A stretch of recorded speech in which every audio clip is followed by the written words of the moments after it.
I was hoping they wouldn't do it.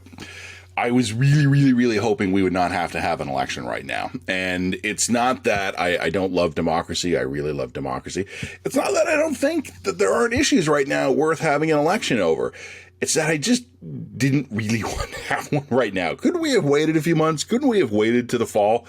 Couldn't we have kind of wrapped up what was left of this beautiful summer we've all so desperately earned over the last year and a half? No, I guess not. The Liberals have decided to move ahead with an election. The Governor General has agreed, and we're off. A few short weeks from now, we'll be at the polls again, and we will see the judgment the Canadian voters have on not only Justin Trudeau, but those who would replace him in office. Okay, I confess I don't have a lot of enthusiasm at the start, but I will endeavor now to suck it up and actually have a useful view on this. Here's the useful view. I don't think, per se, that this is going to be as much of a referendum on Justin Trudeau as a lot of people think. I think that there is something to be said for that. Obviously, people who are happy with Trudeau are going to vote for him, and people who are not are going to vote against him. I honestly think this is more a referendum on the opposition parties. And what I mean by that is that Justin Trudeau has now been Prime Minister for 6 years. During that time, he has had some accomplishments. He has had some failures. He has also had some simple outright scandals. One of the points that I have tried to make before in videos right here, in columns I've written, is that there are very few undecided voters left in this country when it comes to Justin Trudeau. Canadians in general have made up their mind on him. Mr. Trudeau's approval and polling numbers are variable. They bounce up and down, but they're variable within a fairly limited range. There's not a ton of opportunity for Trudeau to grow his vote, and I also think it would take a lot at this point for it to crater.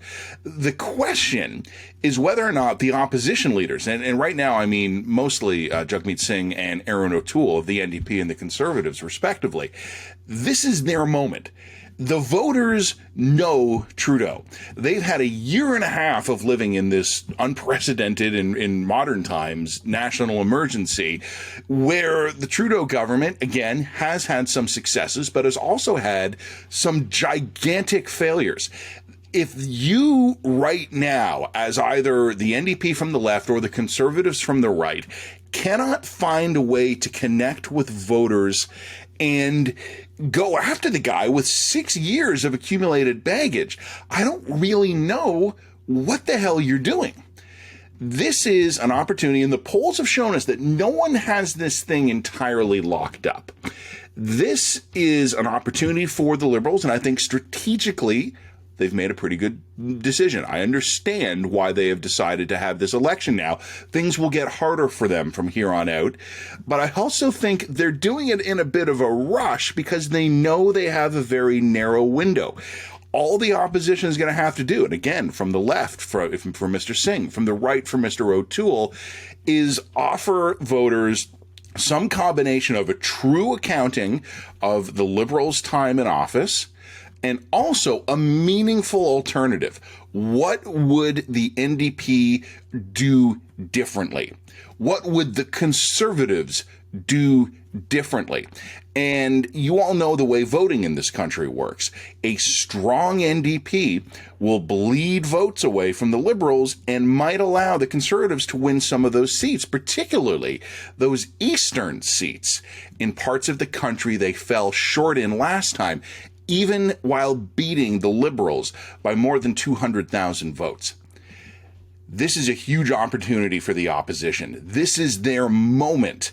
And if they don't find a way to connect now and at least hold Mr. Trudeau to another minority, then the NDP and Conservative leadership have some big questions they need to ask themselves.